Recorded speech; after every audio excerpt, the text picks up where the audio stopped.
आता पावसाळ्यामुळे सरकारकडून 3 महिन्याचे रेशन एकाच वेळी मिळायला सर्व राज्यांमध्ये सुरू झालेले आहे। परंतु लाभार्थ्यांकडून हे धान्य थेट काळ्या बाजारात व्यावसायिकांना अवैधरित्या विक्री होत असल्याचा धक्कादायक प्रकार बऱ्याच जिल्ह्यांमधून समोर आलेला आहे। या प्रकरणात अन्न व नागरी पुरवठा विभागाकडून कठोर कारवाई करण्याची सुरुवात ही केलेली आहे। गरीब जनतेला पौष्टिक अन्न मिळावे हा उद्देश ठेवून सरकारकडून हे धान्य वाटप किंवा अन्य रेशन वाटप हे केले जाते। परंतु अशा प्रकरणामुळे अन्न व नागरी पुरवठा विभागाकडून कठोर कारवाई करण्याचा निर्णय घेण्यात आलेला आहे आणि ही चौकशी कालपासून सुरू करण्यात आलेली आहे। म्हणजे 30 जून पासून या चौकशीला सुरुवात केलेली आहे। कोणत्या जिल्ह्यामध्ये असे जे रेशन कार्ड धारक आहेत अशा रेशन कार्ड धारकांवरती कारवाई करून त्यांचे रेशन कार्ड हे जाग्यावरच रद्द करण्याचा निर्णय अन्न व नागरी पुरवठा विभागाकडून घेण्यात आलेला आहे। तर सर्वात महत्त्वाचा पहिला हा मुद्दा होता, ज्या रेशन कार्ड धारकांचं रेशन कार्ड रद्द केलं जाणार आहे। अन्न व नागरी पुरवठा विभागाकडून असे आणखी 4 जे नियम आहेत ते लावण्यात आलेले आहेत। जर तुम्ही या नियमांचे उल्लंघन केले तर तुमचे रेशन कार्ड जुलै अखेरीस बंद केलं जाणार आहे असं सरकारकडून सांगण्यात आलेलं आहे। सर्वात पहिला मुद्दा तर हा होता।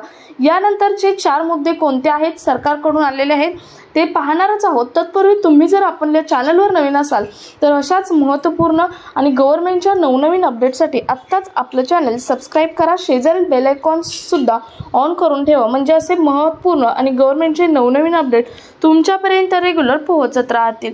पाहूयात पुढचे 4 मुद्दे सरकारकडून म्हणजेच अन्न व नागरी पुरवठा विभागाकडून केंद्राच्या आलेले आहेत। पाहूयात। त्यानंतर सर्वात महत्त्वाचं म्हणजे आता रेशन घेण्यासाठी OTP हा खूप महत्त्वाचा आहे। OTP प्रोसेस खूप महत्त्वाची केलेली आहे रेशन घेण्यासाठी आणि त्यासाठी तुमचे रेशन कार्ड मोबाईल नंबर बरोबर लिंक असणे गरजेचे आहे। खरं तर ही अपडेट जुनीच आहे, परंतु आत्ता सांगणं गरजेचं पडलं त्याचं कारण म्हणजे बऱ्याच जणांनी नवीन मोबाईल घेतलेला असतो आणि त्यामुळे त्यांचा जो नवीन नंबर घेतलेला असतो, मोबाईल नंबर नवीन घेतलेला असतो, मोबाईल नवीन घेतलेला असतो आणि त्यांना मग रेशनपासून वंचित राहावं लागतं। कारण जर OTP प्रोसेस झाली नाही तर रेशन कार्ड दुकानदाराकडून दिलं जात नाही आणि त्यामुळे तो व्यक्ती रेशन पासून जे रेशन कार्डवरती रेशन मिळतं त्यापासून वंचित राहतो।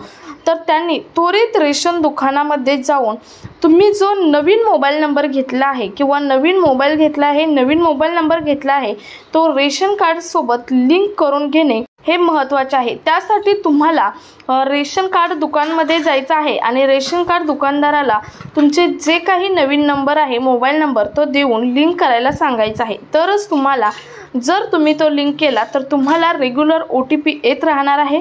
महिन्याला जे रेशन तुम्हाला मिळते ते सुद्धा तुम्हाला मिळणार आहे किंवा रेशन कार्डवर जे बेनिफिट आहेत ते सर्व बेनिफिट तुम्हाला मिळणार आहेत। त्यानंतर सरकारने काही रेशन कार्ड धारकांसाठी एक नवीन योजना चालू केली आहे आणि या योजनेचा लाभ लाभार्थ्यांना 5 जुलैपासून मिळणार आहे। पिवळ्या आणि केशरी रेशन कार्ड धारकांना या योजनेचा लाभ घेता येणार आहे। आता सरकारकडून 3 जुलैला काही निकष जाहीर केले जाणार आहेत। या निकषात जे रेशन कार्ड धारक बसतील त्यांनाच 1000 रुपये महिना लाभ मिळणार आहे। DBTच्या माध्यमातून याच रेशन कार्ड धारकांच्या खात्यामध्ये डायरेक्ट ट्रान्सफर 1000 रुपये केले जाणार आहेत। परंतु याचे निकष हे 3 जुलैला समजणार आहेत। अन्न व नागरी पुरवठा विभागाकडून हे 3 जुलैला हे निकष येणार आहेत।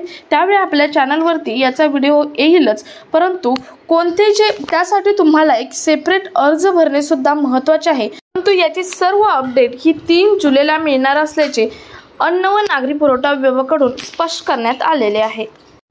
त्यानंतर ज्या रेशन कार्ड धारकांनी KYC केली नाही अशा रेशन कार्ड धारकांचे रेशन हे बंद केले जाणार आहे। याची शेवटची तारीख ही 30 जून 2025 देण्यात आली होती।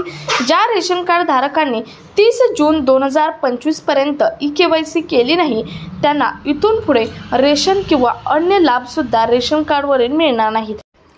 म्हणजे फॉर एक्झाम्पल एक कुटुंब आहे आणि त्यातील ज्या व्यक्तीने KYC केली आहे त्याच व्यक्तींना फक्त रेशन हे मिळणार आहे। म्हणजे 5 जणांचं कुटुंब आहे तेथील फक्त एकाच कर्त्या पुरुषाने फक्त KYC केले आहे आणि तुम्ही म्हणाल कुटुंबातील सर्वांना धान्य किंवा रेशन मिळालं पाहिजे, तर असं नाही।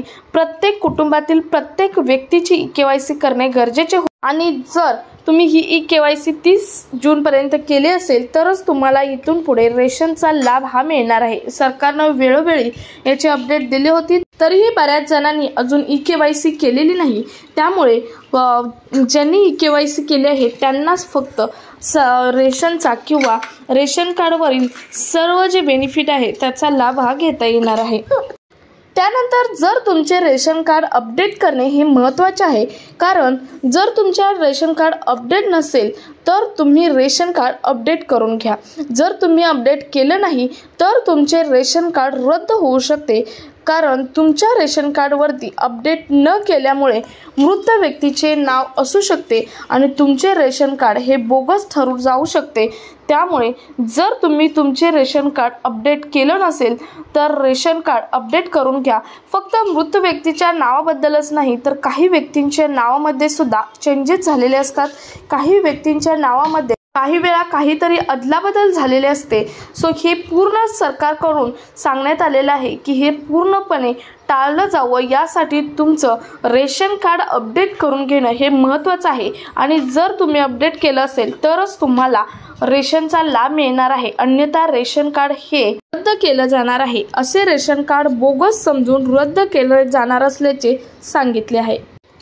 त्यानंतर तुम्ही काही दिवस एका जिल्ह्यात राहत असाल आणि पुन्हा तुम्ही दुसऱ्या जिल्ह्यात राहायला गेला आणि तर तुम्ही आधीचे रेशन कार्ड बंद न करता तुम्ही दुसरे रेशन कार्ड काढले तर असे सुद्धा रेशन कार्ड बंद तर केले जाणारच आहे, परंतु अशा व्यक्तींवर कठोर कारवाई सुद्धा अन्न व नागरी पुरवठा विभागाकडून करण्यात येणार आहे। म्हणजे फॉर एक्झाम्पल तुम्ही काही दिवस एका जिल्ह्यात राहायला आहात आणि काही दिवसांनी काही कारणास्तव तुम्ही दुसऱ्या जिल्ह्यात राहायला गेला तर तुमचे पहिले रेशन कार्ड जर तुम्ही रद्द केले नसेल आणि तुम्ही तिथे जाऊन दुसरे रेशन कार्ड काढले तर तुमची दोन्ही रेशन कार्ड रद्द होऊन तुम्हाला रेशन कार्डच्या ज्या काही योजना आहेत, जे रेशन मिळते त्या सर्वांपासून वंचित राहावं लागणार आहे। त्यामुळे कोणाचे जर रेशन कार्ड असे असेल तर ते बोगस समजून रद्द केले जाणार आहे।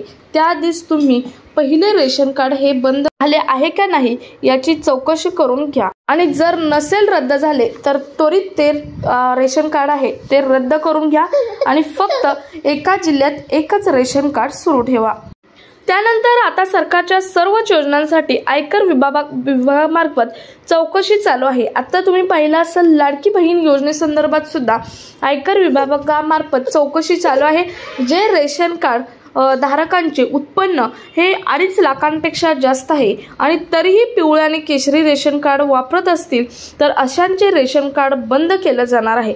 अशांना पांढरेच फक्त रेशन कार्ड मिळते, परंतु बरेच रेशन कार्ड धारक असे आहेत ज्यांचे उत्पन्न 2.5 लाखापेक्षा जास्त असूनही पिवळे आणि केशरी रेशन कार्ड वापरत आहेत आणि त्या रेशन कार्डवरील जे लाभ आहे त्याचा लाभ घेत आहेत।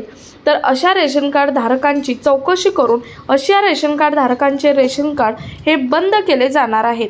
सो हे 5 नियम अन्न व नागरी पुरवठा विभागाकडून 30 जून रोजी आलेले आहेत। या नियमाचे जर पालन केले नाही तर तुमचे रेशन कार्ड हे रद्द केले जाऊ शकते असे सरकारकडून सांगण्यात सुद्धा आलेले आहे। सो हा महत्त्वपूर्ण आणि कामाचा व्हिडिओ जास्तीत जास्त रेशन कार्ड धारकांपर्यंत शेअर करा। भेटूयात पुढच्या नवीन अपडेट सोबत, तोपर्यंत धन्यवाद।